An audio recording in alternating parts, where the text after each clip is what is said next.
Revenge on my cheating fiancé was bad, but the karma, brutal. This happened back in 1999 or 2000, when I was around 19 or 20. My friend still says it's the wildest revenge and karma story he's ever heard. And if you've ever been betrayed by someone you loved with your whole heart, this one's for you. After a 5-year relationship ended, I finally got the courage to tell my junior high crush, let's call him JC, how I'd secretly carried a torch for him for 7 years.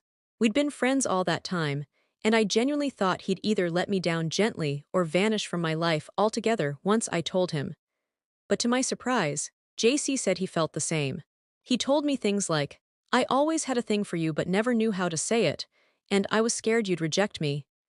Basically everything I had been scared to admit myself, now reflected right back at me. Suddenly, my plan to never move back to Alaska didn't feel so set in stone. If this was real love, the kind you wait years for, wasn't it worth taking the leap? Thanks to a family hookup with standby flight passes, I began flying up to Alaska every couple of weeks just to see him. And when word got out, people were over the moon about it. We were that couple, the ones everyone rooted for. The energy was cheesy, romantic, validating. Exactly what you want when you're building a love story you've dreamed about for years. After a few visits, JC asked me to marry him.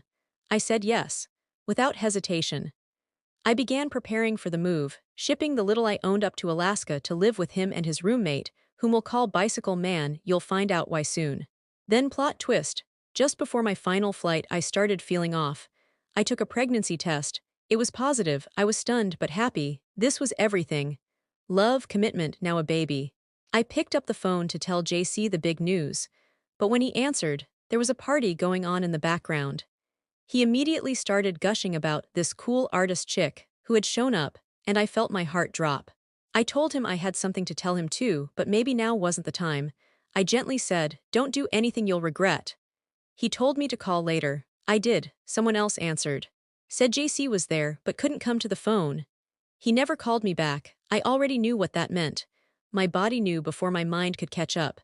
But oh, the story doesn't stop there. This man had no idea who he was messing with.